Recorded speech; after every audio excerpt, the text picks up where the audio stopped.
कोई देखिए, मुझे आइडियोलॉजिकल नहीं है। अगर शिवसेना के साथ हम सरकार बना सकते हैं और शिवसेना और बीजेपी की विचारधारा एक हमेशा रही है। बीजेपी और शिवसेना 25 साल से ज़्यादा महाराष्ट्र में पार्टनर रहे, तो अगर हम शिवसेना के साथ बना सकते हैं तो फिर बीजेपी के साथ बनाए तो उसमें आइडियोलॉजिकल दूरी का कोई सवाल नहीं आता है।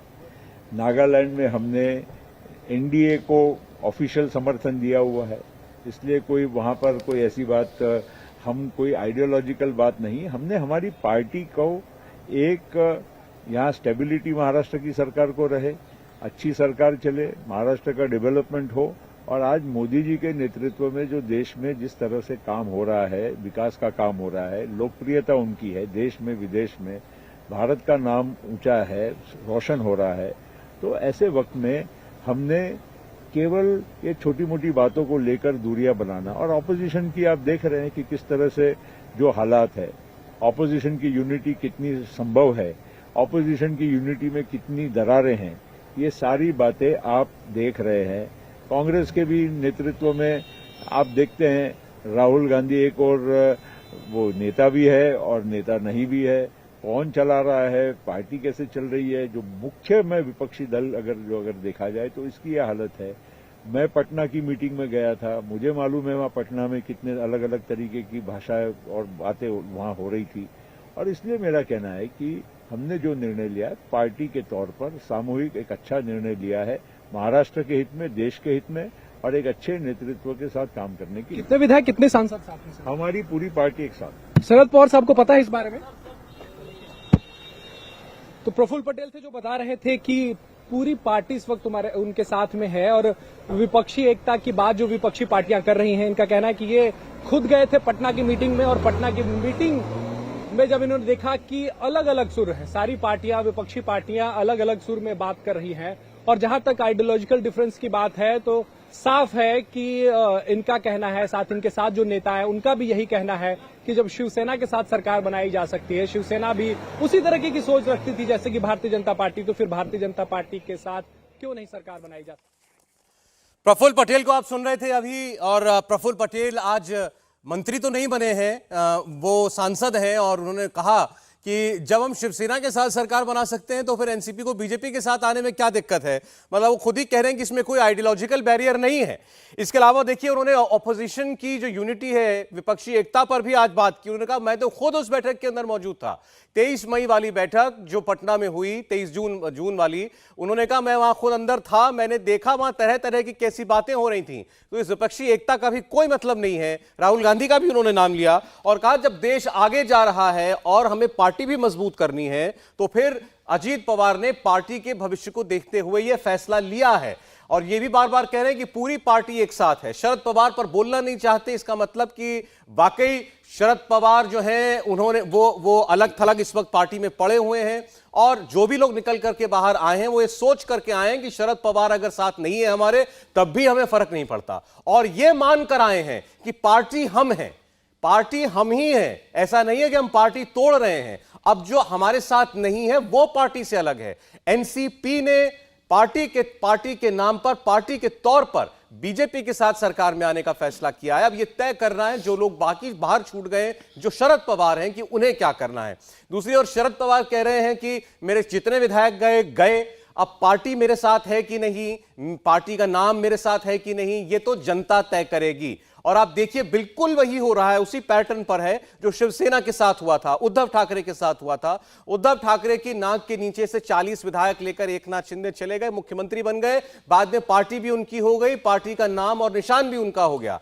ठीक ऐसे ही 54 विधायकों में से 40 लेकर अजीत पवार आ गए हैं। शरद पवार कह रहे हैं कि जनता तय करेगी पार्टी किसकी होगी, लेकिन अगर पिछला हम उदाहरण देखें तो आज लगता है कि पार्टी भी अजीत पवार की ही होने जा रही है भविष्य में। तो ये सारा घटनाक्रम आपके सामने, और इससे कम से कम विपक्षी एकता वाली जो पॉलिटिक्स थी सर के बल खड़ी हो गई है। अब शरद पवार ये कह रहे हैं कि मेरी ममता बनर्जी से बात हुई, मेरी मल्लिकार्जुन खड़गे से बात हुई, लेकिन वो दोनों ही नेता महाराष्ट्र में उन्हें कुछ दे नहीं सकते। केवल संभल के, केवल और केवल सहानुभूति के वो और कुछ उनको नहीं दे सकते महाराष्ट्र में। पश्चिम महाराष्ट्र के बड़े नेता शरद पवार इस वक्त बिल्कुल अकेले खड़े जो हैं वो नजर आ रहे हैं। अब देखना यह है कि यहां से आगे जब बात बढ़ती है तो शरद पवार क्या अपना रुख कुछ नरम करेंगे। आज उन्होंने ऐसा कोई संकेत तो नहीं दिया, लेकिन शरद पवार हैं, वो कुछ भी कर सकते हैं। तो आगे जाकर क्या वो भतीजे को माफ करके, जैसे पिछली बार किया था, इस बार उस बार तो भतीजे को मना लाए थे, इस बार क्या भतीजा चाचा को मना करके ले आएगा? ये सारी चीजें हमें देखनी होंगी। सुप्रिया सुले अब तक नहीं बोली है, वो पार्टी की वर्किंग प्रेसिडेंट है। तो देखिए, महाराष्ट्र में आज दोपहर 2:30 बजे से जो कुछ हुआ उसकी तैयारी दरअसल 2.5 महीने से चल रही थी। अचानक कुछ नहीं हुआ है। देश से, दिल्ली से मुंबई लगातार बात हो रही थी, ये बातें निकल करके बाहर आ रही हैं। एक के बाद एक पत्ते बिछाए जा रहे थे। नरेंद्र मोदी और अमित शाह की जोड़ी और विपक्षी एकता के कुनबे में यही अंतर है। मोदी और शाह चुपचाप अपना काम करते हैं और विरोधी तस्वीरों में, ऑप्टिक्स में और बयानबाजी में ज्यादा यकीन रखते हैं। महाराष्ट्र में आज जो हुआ है उसका स्टेट पॉलिटिक्स से ज्यादा असर केंद्र की पॉलिटिक्स पर पड़ेगा, देश की पॉलिटिक्स पर पड़ेगा। यूपी के बाद सबसे बड़ा राज्य लोकसभा सीटों के लिहाज से महाराष्ट्र है, जहां 48 लोकसभा सीटें हैं। और बीजेपी शिवसेना जब एक साथ थे 2019 में, तो इनमें से 42 सीटें जीती थीं। आज के इस एनसीपी के तख्ता पलट के बाद क्या पूरे महाराष्ट्र की सभी 48 सीटों पर बीजेपी और उसके साथियों का अपर हैंड हो गया है? क्या ऐसा हो सकता है कि यह गठबंधन सारी की सारी 48 सीटें भी जीत ले?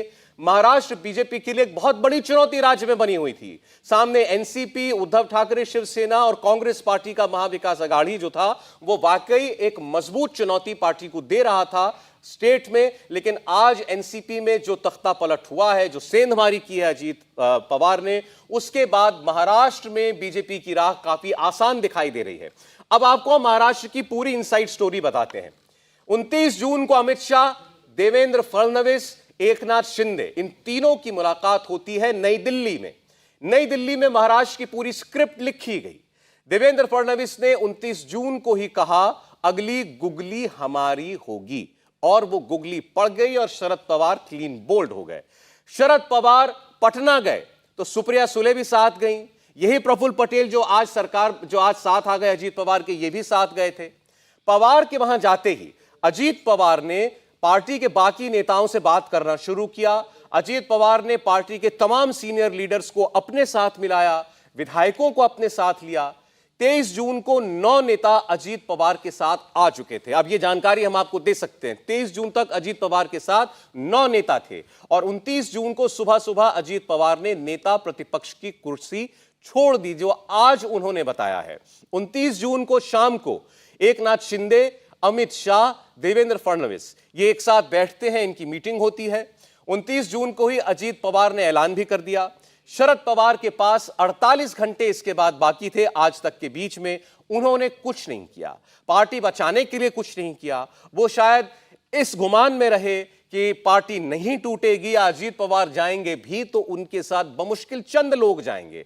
वो नहीं इस बात का अंदाजा लगा पाए कि अजीत पवार के साथ इस बार पार्टी के तमाम सीनियर लीडर मौजूद हैं और मेजॉरिटी विधायक भी हैं। इसके बाद अजीत पवार ने 2 जुलाई को एक बैठक बुलाई, यानी कि आज सुबह यह बैठक बुलाई। इस बैठक में अभी तक पता चला है कि 17 से 19 विधायक मौजूद थे।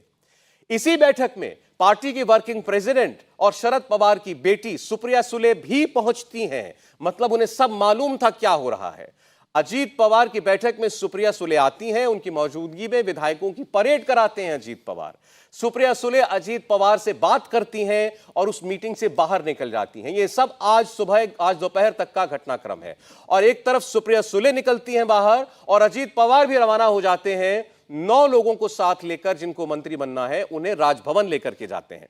राजभवन जाकर के सभी लोग मंत्री पद की शपथ लेते हैं। अजीत पवार उप मुख्यमंत्री बनते हैं और उनके साथ 8 और मंत्री बनाए जाते हैं। 8 विधायक शपथ ले लेते हैं। शरद पवार के साथी नेता, वो नेता जिन्हें शरद पवार ने नेता बनाया, उनका साथ छोड़ गए। वो भतीजा जिन्होंने उसकी उंगली पकड़कर राजनीति सिखाई, वो भतीजा चला गया, पाला बदल लिया। इस सब पर आज शरद पवार से सवाल हुआ कि अब पार्टी का चेहरा कौन है। सुनिए शरद पवार क्या बोले। भविष्य काळासाठी तुमच्या पक्षाचा आश्वासक चेहरा कुठला? शरद पवार.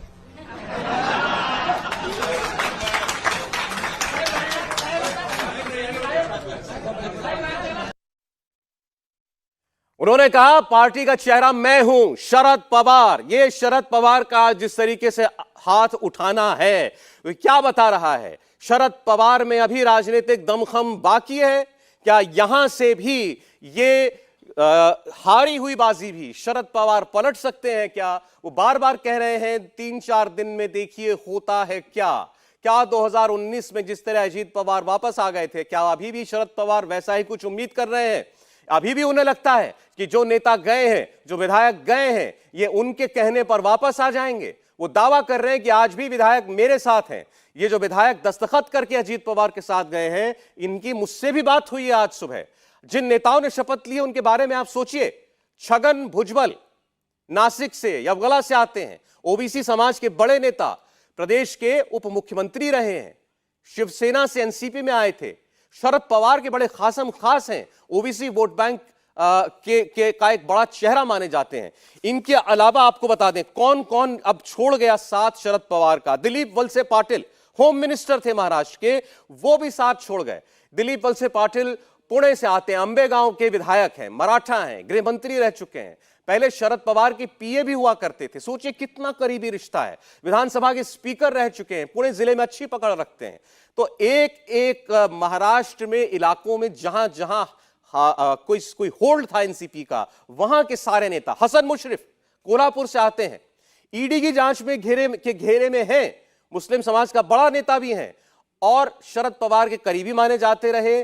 बीजेपी के साथ आज आ तो गए हैं, लेकिन बीजेपी के ही नेता इनके ऊपर भ्रष्टाचार के आरोप लगाते रहे हैं। 1500 करोड़ रुपए के एक मामले में किरीट सोमैया इनको भ्रष्टाचार के आरोपों में घसीटते रहे। तो ऐसा नहीं है कि सामने अब ये चले गए हैं तो बीजेपी में या उस सरकार में एक साथ जाने के बाद बहुत कुछ सहज रहने वाला है। वहां भी एडजस्टमेंट में दिक्कत होगी। धनंजय मुंडे वर्ली के विधायक, ओबीसी नेता, बीजेपी से एनसीपी में गए। गोपीनाथ मुंडे के भतीजे 2019 में जब अजीत पवार गए थे, इन्हीं धनंजय मुंडे को भी माना गया था कि साथ चले जाएंगे, लेकिन ये गए शरद पवार के पास वापस और अजीत पवार को भी मना कर वापस लाए। लेकिन इस बार नहीं, अजीत पवार का साथ पकड़कर चले गए शरद पवार को छोड़कर। अदिति तटकरे रायगढ़ जिले से, सुनील तटकरे सांसद, बड़े नेता एनसीपी के, उनकी बेटी हैं, राज्य मंत्री रह चुकी हैं, ओबीसी हैं। सुनील तटकरे अपनी बेटी को साथ ले जाते हैं, यानी सांसद भी गए और उनके साथ जब ये गई तो मंत्री भी बनाए गई।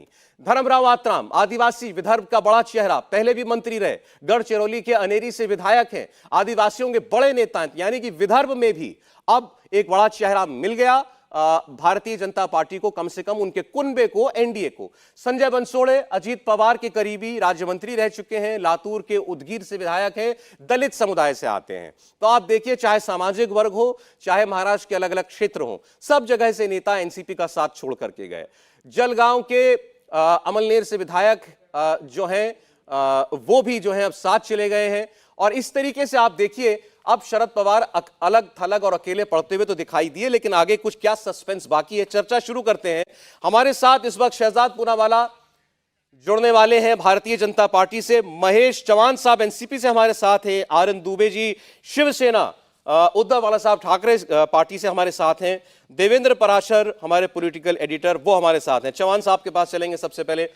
चौहान साहब, पहले मैं आपसे, आप बुरा मत मानिएगा, लेकिन आज का दिन कुछ ऐसा है, मुझे ये पूछना पड़ेगा कि आप कौन सी एनसीपी को रिप्रेजेंट कर रहे हैं, अजीत पवार की या शरद पवार की?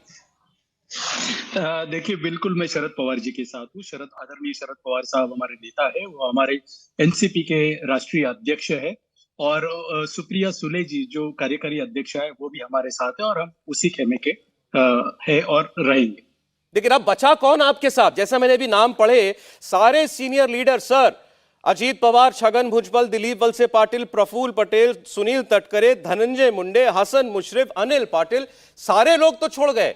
अब पवार साहब अकेले नहीं रह गए। वही तो हमारे पास बचे हैं पवार साहब, और वही हमारी स्ट्रेंथ है। ये देखिए, ये पहली बार नहीं हुआ है, ये 1980 में भी हुआ है, जब भी उनके पास 58 विधायक उनके साथ थे, वो कहीं बाहर गए और तब तक वो विधायक जाकर सिर्फ 6 उनके पास रह गए। बाद में जो चुनाव आए, वो चुनाव में उन्होंने वो संख्या 69 तक लेकर गए। अभी 2019 में देखिए, आपको भी पता है, सभी यही बता रहे थे कि 10 या 15 ज्यादा से ज्यादा एनसीपी के विधायक चुन के आएंगे, लेकिन 2019 में हमारे 54 विधायक चुन के आए और उसका पूरा क्रेडिट शरद पवार साहब को जाता है। तो अभी भी हमें पूरी उम्मीद है कि आज, जैसे आपने अभी थोड़ी देर पहले आपके चैनल पे दिखाया, शरद पवार साहब ने बोला कि आश्वासक चेहरा कौन है, प्रॉमिसिंग फेस कौन है एनसीपी का, तो शरद पवार साहब ने हाथ ऊपर करके कहा कि शरद पवार।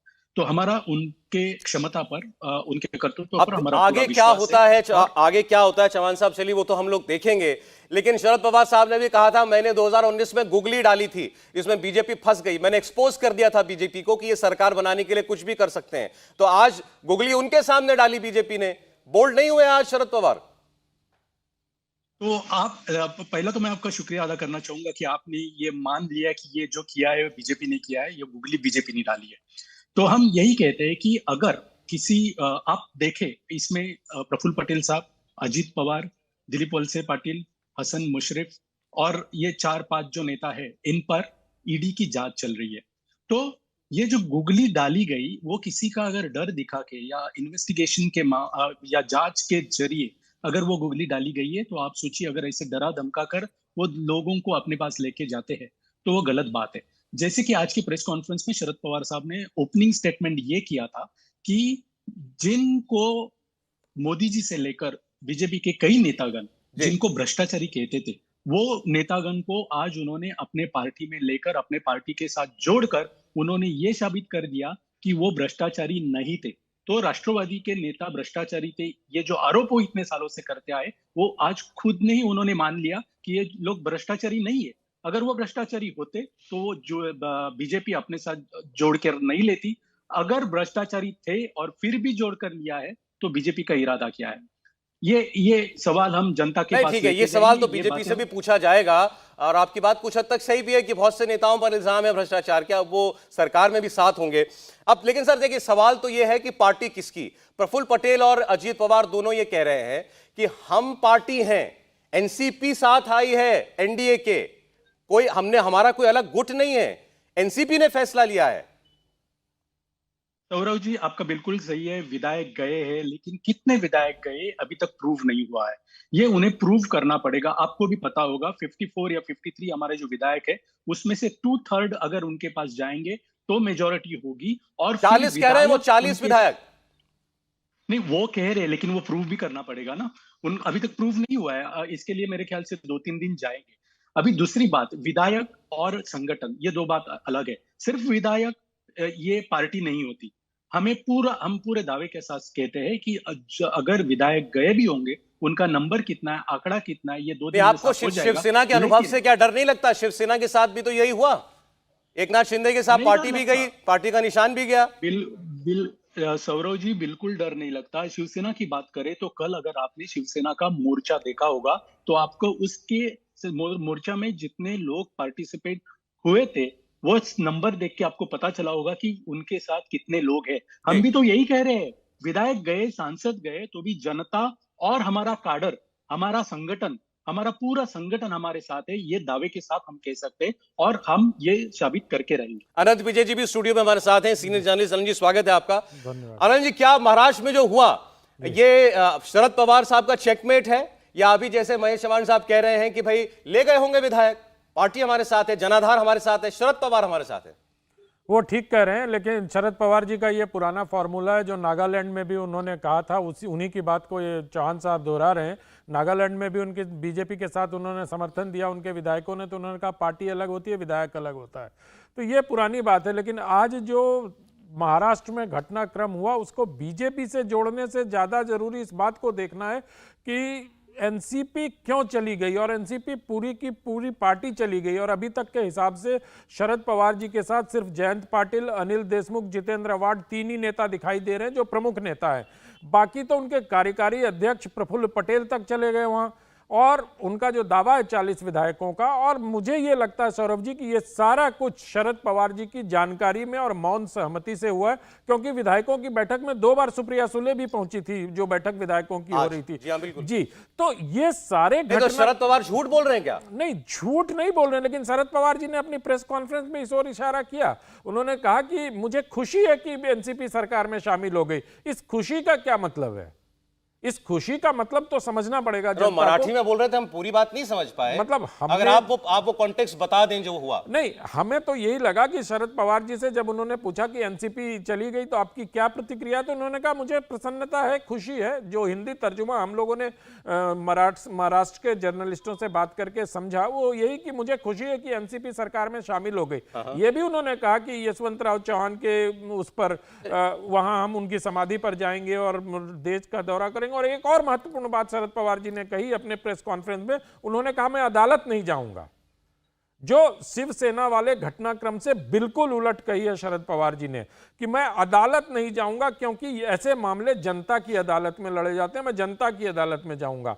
तो इन सब चीजों को अगर आप देखेंगे तो मुझे लगता है कि शरद पवार जी की जानकारी में और उनकी मौन स्वीकृति और सहमति के बाद आज एनसीपी सरकार में शामिल। तो आप कह रहे हैं कि ये भी कोई शरद पवार का आप कोई उनका खेल है जो चल रहा है? क्योंकि अगर उनकी सहमति से हुआ है और प्रेस कॉन्फ्रेंस में आकर वो कहते हैं मेरे घर में डकैती पड़ गई, मेरी पार्टी में लूटपाट हो गई, तो दोनों बातें बिल्कुल अलग हैं।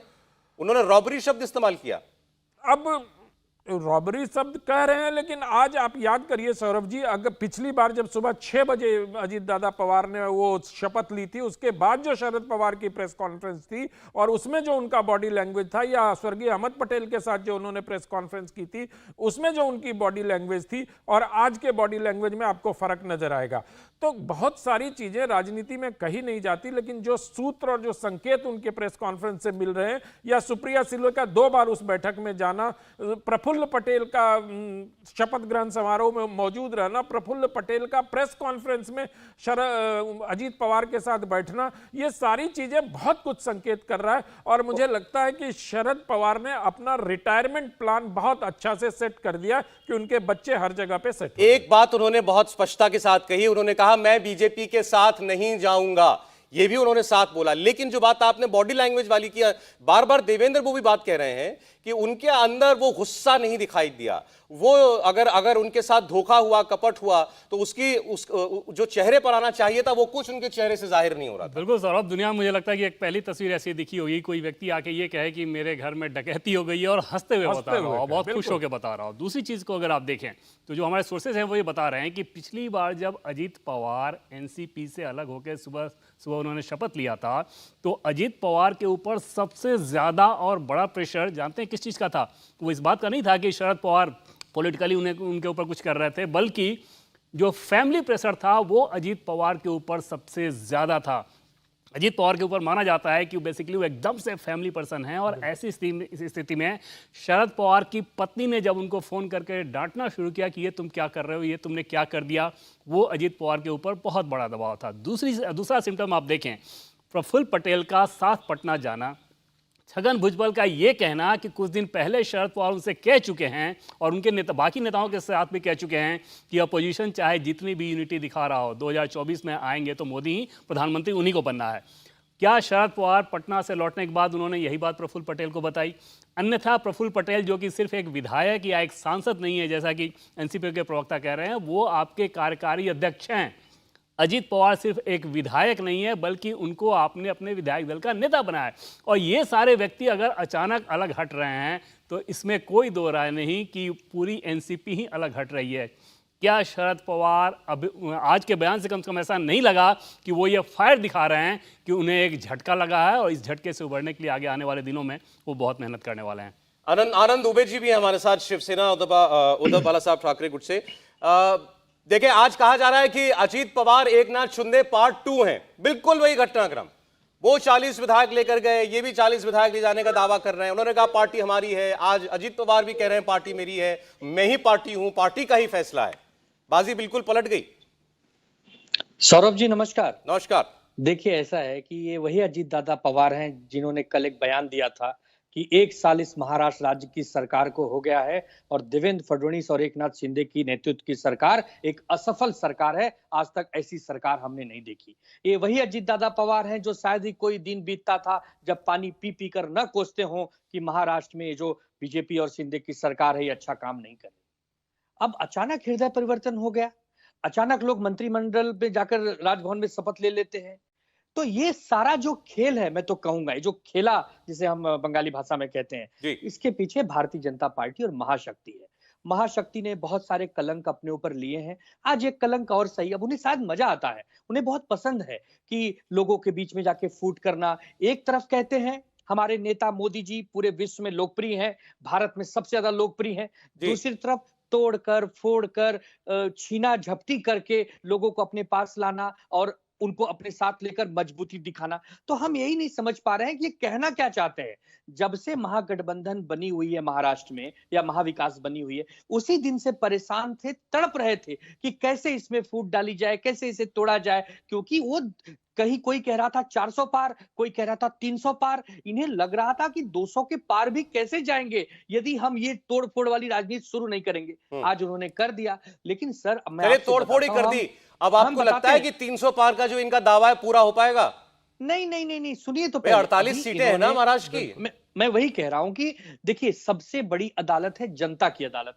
हम जनता की अदालत में जाएंगे। आज हमारी पार्टी टूट गई। उद्धव बाला साहब ठाकरे जी के पास विधायक भले ना हो, लेकिन वोटर और कार्यकर्ता और ज्यादा तेजी से हमसे जुड़ रहे हैं, चाहे आप किसी भी प्रकार से देख लीजिए। तो वैसे ही शरद पवार साहब ने कहा कि ठीक है, ये विधायक चले गए, लेकिन मैं पब्लिक में जाऊंगा, मैं उनसे तो कहूंगा शिवसेना टूट गई कोई बात नहीं, आज एनसीपी टूट गई कोई बात नहीं, लेकिन जनता आपके साथ है। ठीक, सारे लीडर चले गए तो भी जनता आप ही लोगों के साथ है। शहजाद पूनावाला जुड़ गए। नहीं, मैं ये बात तंज में नहीं कह रहा हूं, आपका दावा है, मैं इसको आपके दावे के तौर पर ले रहा हूं। शहजाद जी, स्वागत है आपका।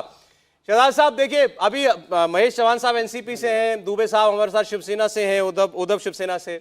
उनका कहना है कि भाई आपने तो अपने पूरे तंत्र का इस्तेमाल करके ईडी सीबीआई आईटी सब लगा करके कर लिया जो करना था।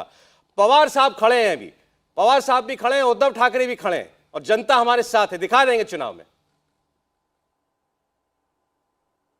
सबसे पहले तो सभी दर्शकों को जय महाराष्ट्र। और आज महाराष्ट्र ने फिर से किस प्रकार से प्रधानमंत्री नरेंद्र मोदी जी की गतिशील, प्रगतिशील और विकासशील राजनीति किस प्रकार से लोगों को आकर्षित करती है, उसका एक और प्रमाण दिया है। और एक तरीके से जो विपक्ष की सबसे बड़ी पार्टी एनसीपी थी, वो भी आज एकनाथ शिंदे जी और फडणवीस जी की सरकार को समर्थन दे रहे हैं। तो मुझे लगता है कि आज ये महाराष्ट्र की राजनीति से एक बड़ा संदेश जा रहा है। और दूसरी ओर एक नो कॉन्फिडेंस मोशन, जो लोग पटना में बैठकर गुब्बारा उड़ा रहे थे राहुल गांधी के नेतृत्व का, उस पूरी तरह से डिस्टर्ब्ड अलायंस पीडीए को भी एक संदेश देने का काम महाराष्ट्र की महान जनता ने किया है। और सौरभ जी, मैं एक दो बातें कहना चाहता हूं। हमने क्या तोड़ा है? पूरी एनसीपी हमारे साथ आ चुकी है।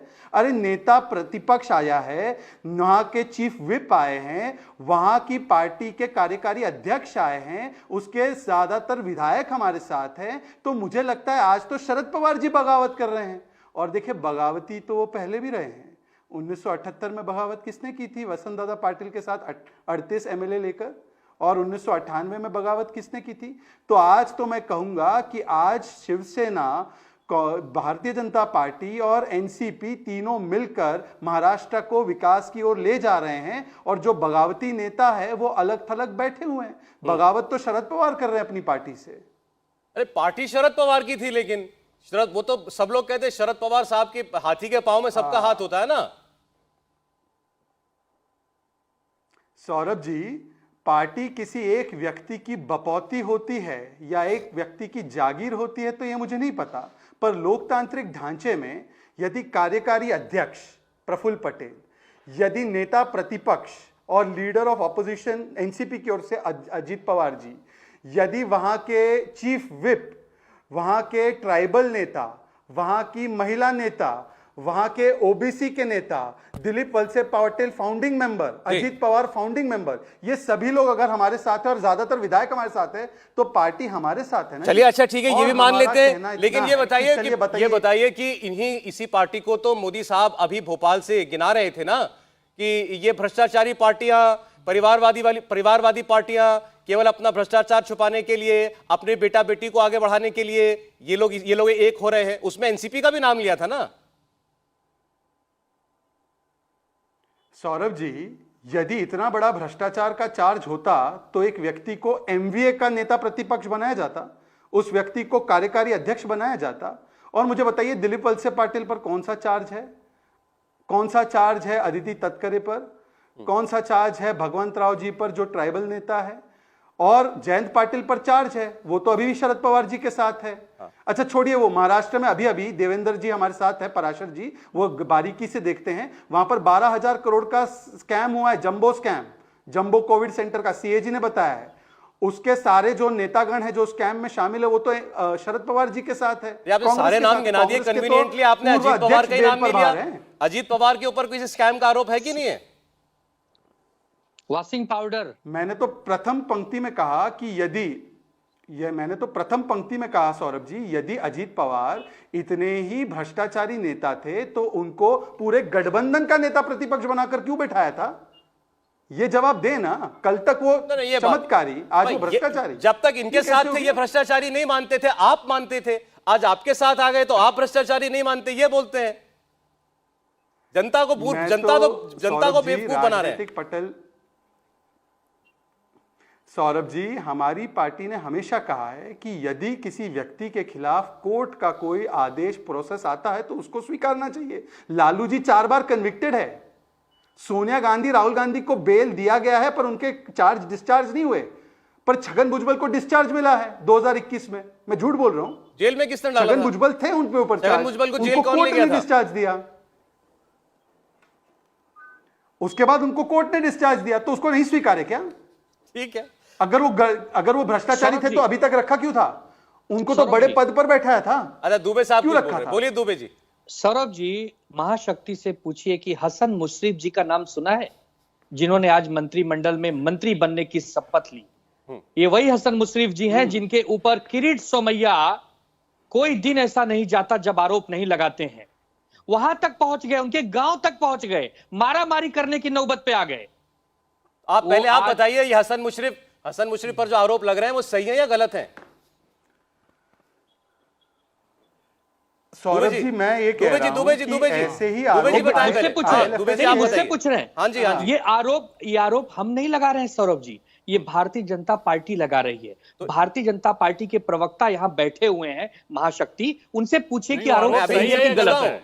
वो आरोप सही था या गलत है ये तो बता दीजिए आप। नहीं, वो तो हम ये बताएंगे। आरोप जो लगाता है उससे पूछा जाता है आरोप सही था या गलत। आरोप तो हसन मुश्रीफ जी पे लगा है, या तो हसन मुश्रीफ जी बता सकते हैं या तो लगाने वाला साथ थे ना दुबे जी अभी तक। तो वही मैं कह रहा हूं, दोपहर 2 बजे से पहले आपके साथ थे ना? नहीं, तो दोपहर 2 बजे से पहले तक आपके साथ थे। मैं वही कह रहा हूं कि हम पर आरोप आप लगाते थे, अब वो मंत्री बन गए, तो आप बताइए कि आरोप जो लगाते थे सही लगाते थे कि गलत लगाते थे? कितना छोटा प्रश्न पूछ रहा हूं, कितना छोटा, बच्चे जैसा। नहीं ठीक, बताइए। हमारे प्रश्नों का आप जवाब नहीं देते। चौहान साहब। सौरभ जी, जी आया शहजाद जी। चौहान साहब कुछ बोल रहे हैं, बोलिए जी। मुझे ये कहना है कि ये ईडी के जो आरोप थे, भाजपा के जो आरोप थे, आपने अभी जो दुबे जी को सवाल पूछा कि वो आरोप सही थे कि गलत थे, मेरा कहना ऐसा है कि ईडी की जो जांच चल रही थी वो ऐसे ही चलने रहने दीजिए। ये 4-5 नेताओं पर तो पता चलेगा कि ये आरोप सही थे कि गलत थे। अगर अभी ईडी की जांच बंद हो जाती है तो वो गलत हो जाएगा। बीजेपी ने आज तक इन 5 नेताओं पर आरोप किए थे, वो किरीट सोमैया है, बाकी के जो लोग हैं, आपको सभी को पता है, तभी उनके पास आरोप हो रहे थे। तो ये आरोपों को अगर ऐसे ही आगे ईडी की जांच चलती रहेगी तो मजा आएगा। अगर वो कन्विक्ट होते नहीं होते, अभी ईडी का कन्विक्शन रेट 0.5 है, सबको पता है। लेकिन ये आरोप करके अभी आपको पता होगा, प्रधानमंत्री 2-3 दिन पहले अमेरिका से आने के बाद पहली सभा में उन्होंने क्या आरोप किए होंगे विपक्ष पर, तो मैंने इनको याद दिलाया राष्ट्रवादी कांग्रेस। लेकिन आज आप चौहान साहब एनसीपी के नेता ये कह रहे हैं कि ये जितने लोग मंत्री बने इनके ऊपर भ्रष्टाचार की जांच जारी रहे, मजा आएगा। वो मजा आपको भी 2 बजे के बाद ही आना शुरू हुआ। पहले 2 बजे से पहले तो वो आरोप झूठे थे। 2 बजे से पहले तक तो वो ईडी, सीबीआई, आईटी की वो आपके ऊपर गलत जो है जांच चल रही थी। अब मजा आएगा आपको। नहीं देखिए, मैं तो जो सवाल आपसे कर रहा हूं वही शहजाद जी से कर रहा हूं। ये बाकी फैसला जनता करे। एक छोटा सा ब्रेक ले रहे, लौटते हैं।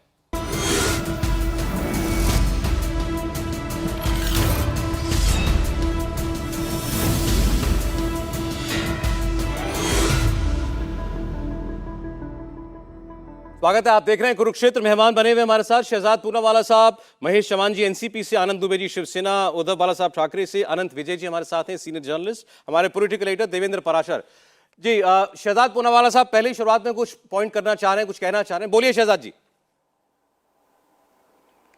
देखिए, अभी मुझसे पूछा गया कि मजा तब आएगा जब केस जारी रहेगा। मैं उसका एक उदाहरण आपको दे देता हूं। प्रताप सरनाइक जो हमारे साथ आ गए, उनके ऊपर टॉप्स केस नाम का केस चल रहा था। मुंबई पुलिस ने उद्धव जी की सेना के कार्यकाल में उसको बंद किया, तो ईडी ने हाईकोर्ट के सामने खड़े होकर कहा कि यह केस बंद नहीं होना चाहिए।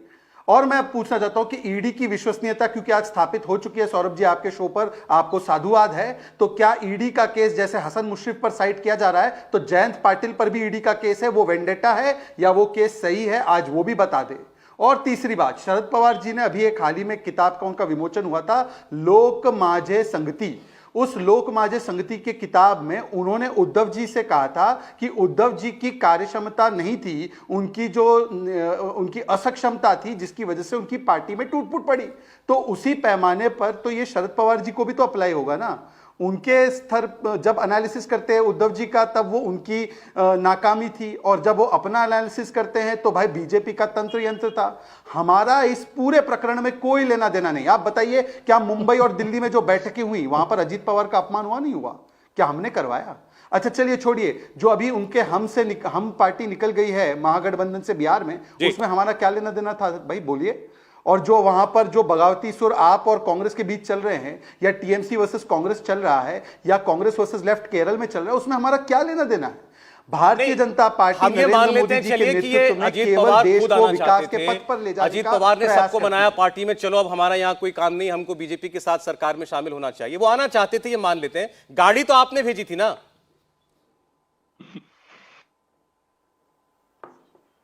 क्या सवाल मुझसे है? जी हाँ, बिल्कुल। नहीं, मुझे बताइए कि 1978 में शरद पवार जी जब 38 एमएलए तोड़कर महाराष्ट्र के इतिहास में सबसे कम उम्र के मुख्यमंत्री बने, तो क्या उस समय गाड़ी किसने दी थी? और जब 98 में वो कांग्रेस छोड़कर गए थे, उस समय गाड़ी किसने दी थी? ऐसा नहीं होता जी। आज गाड़ी हमने नहीं दी है, पार्टी हमारे साथ आई है।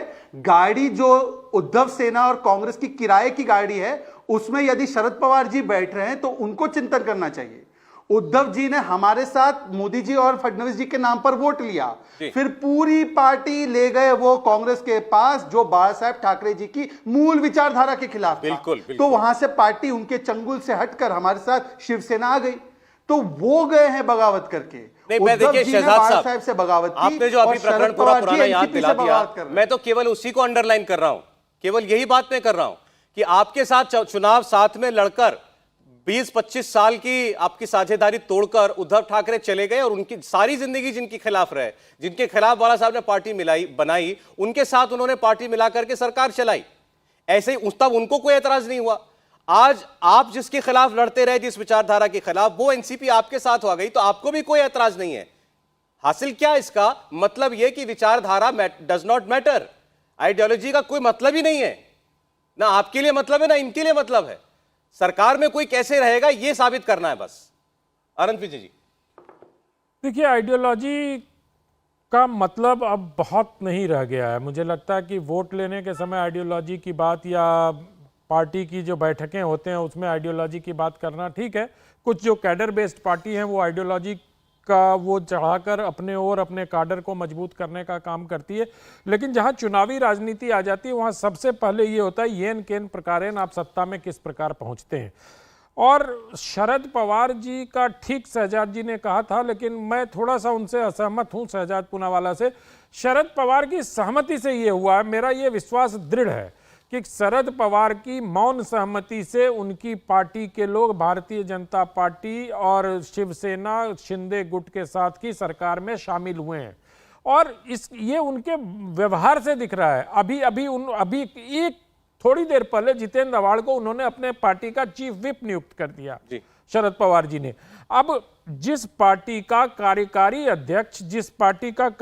अध्यक्ष विधायक दल की बैठक में होने के बाद सरकार में शामिल कराने के लिए अपने विधायकों को लेकर जा रहा हो, उसमें ये चीफ व्हिप की नियुक्ति क्या, उसके पहले का क्या, ये सब चीजें देखने पर मुझे लगता है कि शरद पवार जी का ये रिटायरमेंट प्लान है। इसमें बीजेपी ने उनको फेलिसिटेट किया है कि आप बेहतर तरीके से रिटायर होइए, आपके बेटा बेटी भतीजे जितने वो, और जो व्यक्तिवादी पार्टियां होती हैं आप देखिए कि उसमें व्यक्ति के इर्द गिर्द जो राजनीति घूमती है उसकी परिणति कमोबेश इसी तरह अब की ये होती है। रिटायरमेंट प्लान आप कह रहे हैं, तो इस प्लान के बेनिफिट्स क्या है, क्या क्या मिला है शरद पवार जी को? शरद पवार जी को तो एक तो उनकी पार्टी के सारे लोग सरकार के साथ, जो लोग 8 मंत्री बन गए, और बाकी लोगों का सरकार का जो सुख होता है वो मिलेगा, सत्ताधारी दल का जो एक हनक होती है वो उनको मिलेगा। और आने वाले दिनों में अभी सौरभ जी अनफोल्ड भी होगा कुछ चीजें आने वाले दिनों में हमें पता चलेगी कि उनके परिवार को और क्या क्या चीज मिला। अगर शहजाद भाई को कोई जानकारी हो तो वो साझा कर सकते हैं, लेकिन मुझे लग रहा है कि शरद पवार की मौन सहमति के बाद कि मैं बीजेपी से दूर रहूंगा। और एक अंतिम बात कहकर मैं अपनी बात समाप्त करूंगा कि शरद पवार जी ने जब सोनिया गांधी के विदेशी मूल का मुद्दा उठाकर अपनी अलग पार्टी बनाई थी तो उसका नाम भी उन्होंने राष्ट्रवादी कांग्रेस पार्टी रखा था। तो राष्ट्रवादी कांग्रेस पार्टी आज राष्ट्रवादी भारतीय जनता पार्टी के साथ मिलकर सरकार में शामिल हो गई है, तो इसमें शरद पवार जी की स्वीकृति होगी। शरद पवार जी की स्वीकृति है, इसका मतलब सुप्रिया सुले जी, आपने क्योंकि रिटायरमेंट बेनिफिट्स कहा तो उन्होंने मतलब उसका भी कुछ इंतजाम किया होगा, तो क्या केंद्र में हम कुछ सरप्राइज देख सकते हैं? चौहान साहब, अभी भी यकीन नहीं हो रहा आनंद विजय जी को कि शरद पवार साहब की मंजूरी के बगैर ये हुआ है? देखिए, वो सीनियर जर्नलिस्ट है, मैं उनके मतों का आदर करता हूं। उन्होंने अपना मत रखा, उनको अधिकार है। मुझे ये कहना है कि अभी बीजेपी के प्रवक्ता उन्होंने ये कहा कि वो शरद पवार जी के साथ बगावत हो, और उन्होंने ये भी कहा कि क्यों नहीं हो, शरद पवार बगावती है। तो बीजेपी ने ये साफ कर दिया है कि शरद पवार इसमें शामिल नहीं है। तो अभी बीजेपी ये कह रही कि वो शामिल नहीं है। मैं एज अ प्रवक्ता नहीं, मैंने शरद ये नहीं पवार कहा। साहब की पार्टी सौरभ का, जी, उनको मेरी बात समझाइए एक बार ठीक से। देखिए, ये कह रहे थे एक सेकंड, कि चौहान जी, बगावत अजीत आप बोल पवार सकते ने नहीं हैं। की है। अब तो पूरी पार्टी एक तरफ खड़ी है, पार्टी के स्टैंड से बगावत शरद पवार ने की है। अगर शरद पवार जी ने बगावत की है, ऐसा ये इनका मेरा कहना है, तो बोलना बीजेपी आपके चैनल पे आपके माध्यम से जनता को ये बता दे कि शरद पवार भी इनके साथ आए हैं, ऐसा बीजेपी ऑफिशियली कह दे।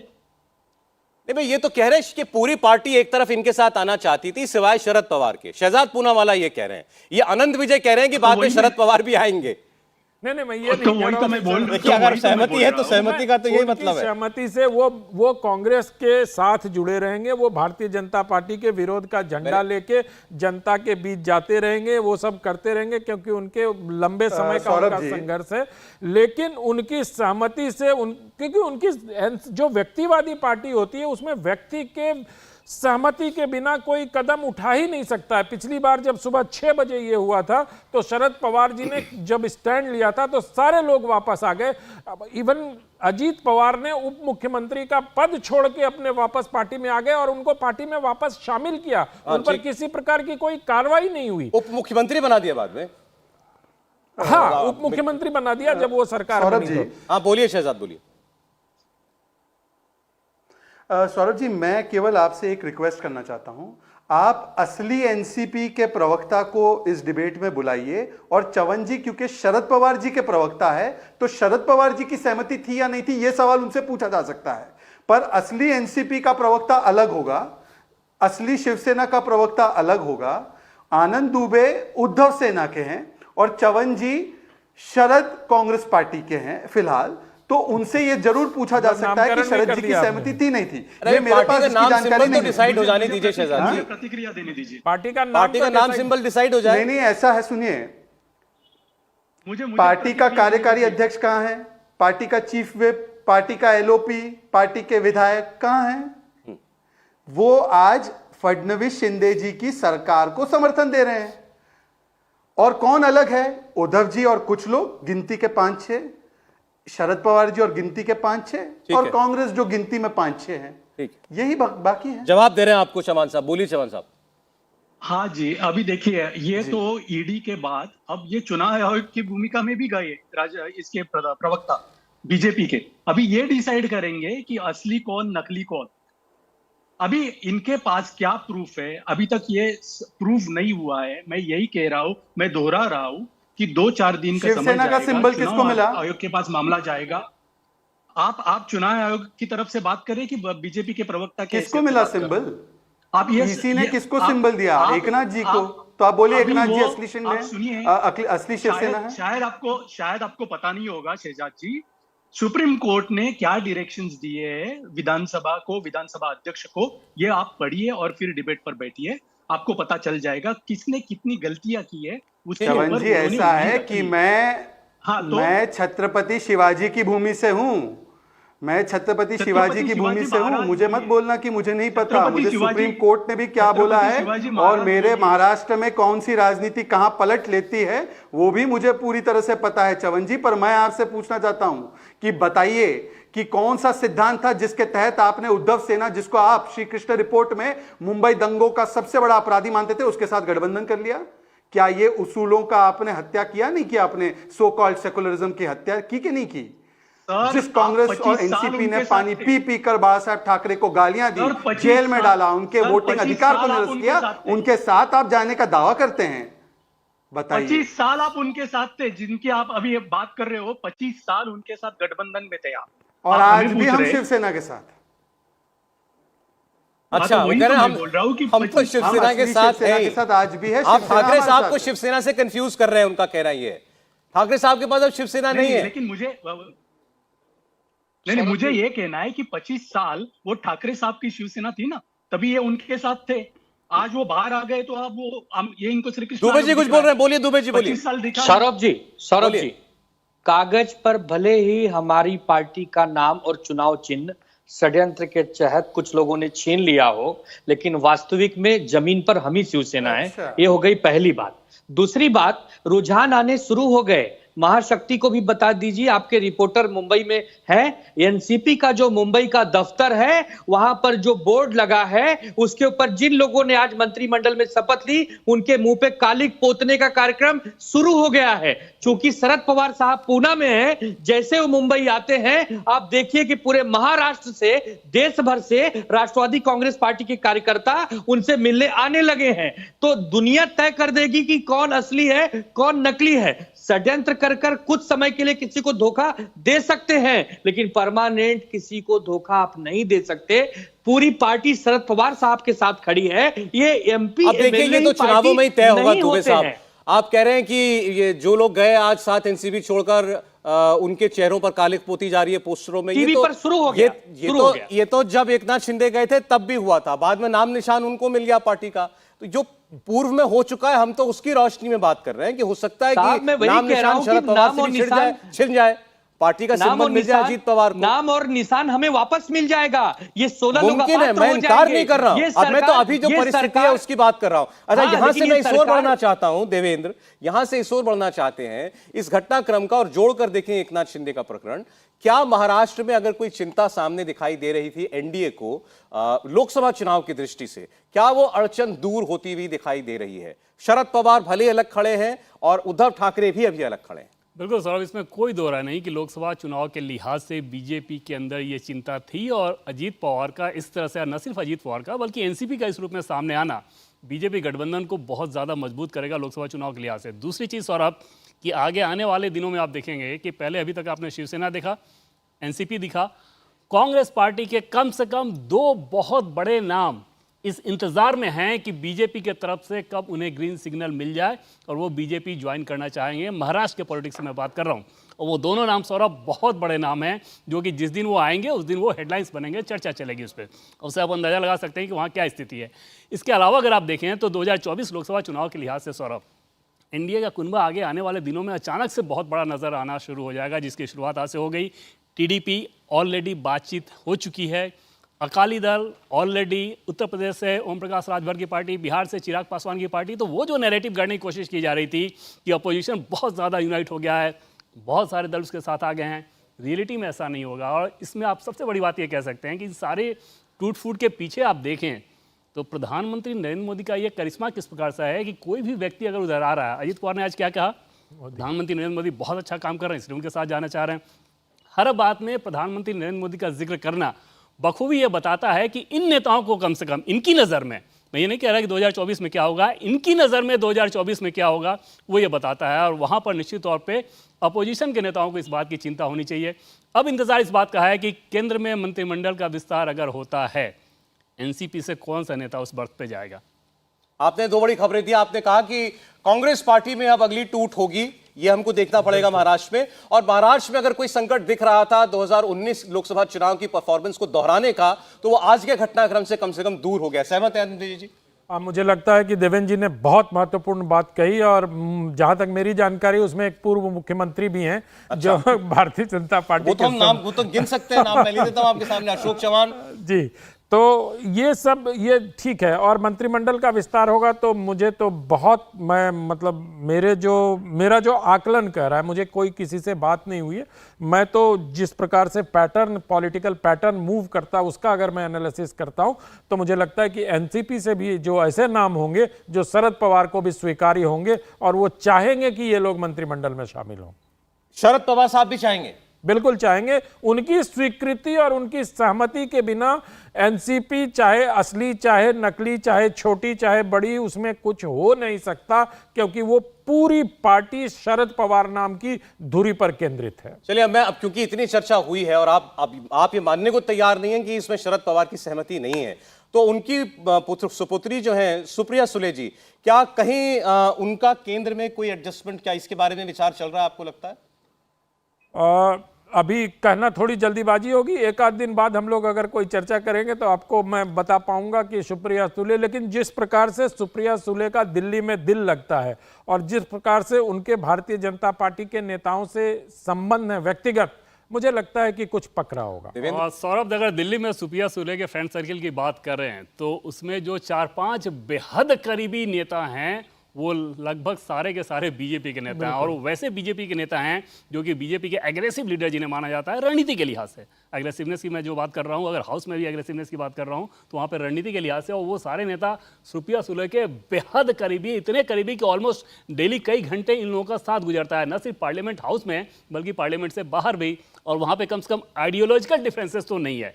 इतना जरूर है कि सुप्रिया सुले भी आ जाएं अगर इधर एनडीए में, तो आपको हैरानी नहीं है? आइडियोलॉजिकल डिफरेंसेस तो बिल्कुल भी नहीं। हाँ, सवाल सिर्फ इस बात का रहेगा कि शरद पवार क्या आज उनकी लाचारगी है या सहमति, ये मैं पक्के तौर पे नहीं कह सकता कि उन्होंने कोई गुगली डाली है, कोई रिवर्सिंग डाला है, ये भी नहीं कह सकता, लेकिन इतना ज़रूर है कि सुप्रिया सुले को आइडियोलॉजिकली बीजेपी नेताओं के साथ आने में कोई समस्या नहीं होने जा रही। चौहान साहब, सब देखिए जानकार पत्रकार हैं जो कह रहे हैं। नहीं, देखिए, जानकार पत्रकार है, इसके लिए मैं उनको इनके मतों का आदर रखता हूँ, मैंने पहले भी कहा।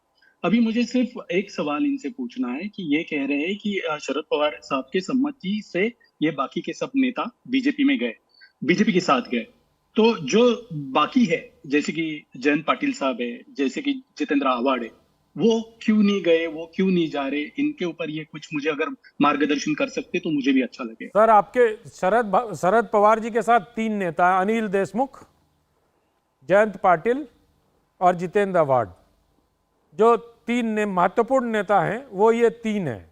अब आने दीजिए, थोड़ा समय और बीतने दीजिए, पता चलेगा कौन कहाँ है। बिछड़े सभी बारी बारी, तो मुझे लगता है कि ये अभी रीअलाइनमेंट ऑफ लीडर्स होगा आपकी पार्टी में भी। नहीं, और आपको भी शुभकामनाएं। पता चला कि कल आप हम लोगों से बात कर रहे हैं और एनसीपी जो इधर गई है उसके प्रवक्ता के तौर पे बात कर रहे हैं। अब कुछ टारगेट रिवाइज हुआ है शहजाद जी आप लोगों का लोकसभा का, महाराष्ट्र के आज के घटनाक्रम के बाद?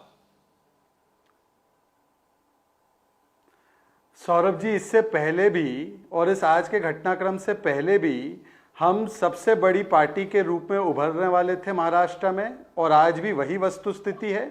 महाराष्ट्र से ही अगली सरकार बनने का मार्ग प्रशस्त होगा। जैसे यूपी से एक बार बार कहावत कही जाती थी, तो यूपी और महाराष्ट्र मिलकर ही हमारी सरकार को 300 से अधिक सीटों के साथ प्रधानमंत्री नरेंद्र मोदी को 24 में सेवा करने का मौका पहले भी दे रहे थे और आज भी दे रहे हैं। हाँ, मैं ये जरूर कहूंगा, पूरी एनसीपी हमारे साथ है। सवाल ये होना चाहिए कि बगावत कौन कौन कर रहा है। ठीक, समय इतना ही था। अब आगे महाराष्ट्र देखिए क्या और हमें दिलचस्प नज़ारे दिखाता है, इंतजार रहेगा। शहजाद पूनावाला जी, महेश चौहान साहब, आनंद दुबे जी, अनंत विजय जी, देवेंद्र, बहुत शुक्रिया, आप सब लोग जुड़े हमारे साथ। इंडिया टीवी हर वक्त हर जगह डाउनलोड करने के लिए सर्च करें India TV news Google play store या ऐप स्टोर पर।